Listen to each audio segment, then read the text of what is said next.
शांति। आज 19 फरवरी 2025 है। अभिमान को समाप्त करने के लिए हमें कौन सी बात याद रखनी है? आइए आज के स्लोगन द्वारा सुनते हैं और उस अभिमान को सदा के लिए समाप्त करते हैं। रूहानी शान में रहो तो कभी भी अभिमान की फीलिंग नहीं आएगी। कल के स्लोगन से हमने यही जाना कि हद के नाम मान शान परछाई है और उस परछाई को समाप्त करने के लिए हमें रूहानी नाम मान और शान में रहना है।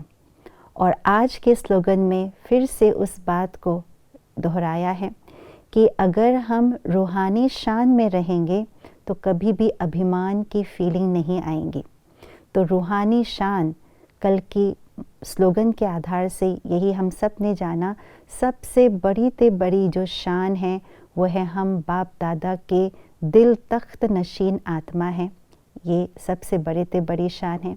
दूसरा शान ये है कि हम स्वराज्य अधिकारी सो विश्व राज्य अधिकारी आत्मा है। हम राज्य अधिकारी वाली आत्माएं हैं। ये सबसे बड़ी ते बड़ी शान है। तो इस शान के आधार से हम अपने स्वमान को जागृत करते हैं और इस स्वमान के आधार से हमारे अंदर कभी भी अभिमान की फीलिंग नहीं आती है। ये मान और शान दोनों साथ साथ चलते हैं।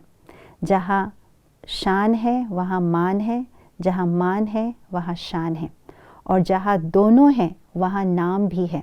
अर्थात जहाँ रूहानी मान है वहाँ रूहानी शान है, और वहीं पर ही रूहानी मान के साथ नाम है, माना गायन योग्य और पूजन योग्य बनते हैं। तो शान है अर्थात सदा हम रूहानी नशे में रहते हैं, अपने रूहानी स्वमान के नशे में रहते हैं। अगर रूहानी स्वमान के नशे में रहते हैं, स्वमान है, तो वह अभिमान समाप्त हो ही जाता है।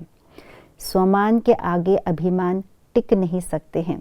इसलिए अगर रूहानी शान में रहते हैं, यानी उस शान के साथ साथ स्वमान है, तो अभिमान हो ही नहीं सकता।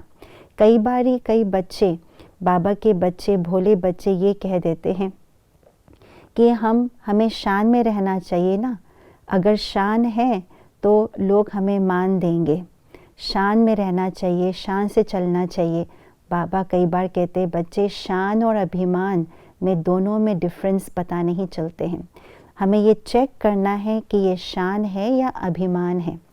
अगर अभिमान है तो हमें तुरंत अपमान की फीलिंग होगी, और अपमान की फीलिंग से हमारे अंदर जो है वो अभिमान और जागृत होगा। तो इसीलिए शान है तो कभी अभिमान की फीलिंग नहीं होगी, और अभिमान है तो अपमान की फीलिंग होगी। तो इससे हमें चेक करना है कि उस अभिमान को समाप्त कर रूहानी शान में रहना है, और उस शान से सबको सम्मान देते हुए अपने स्वमान को बढ़ाते जाना है। ओम शांति।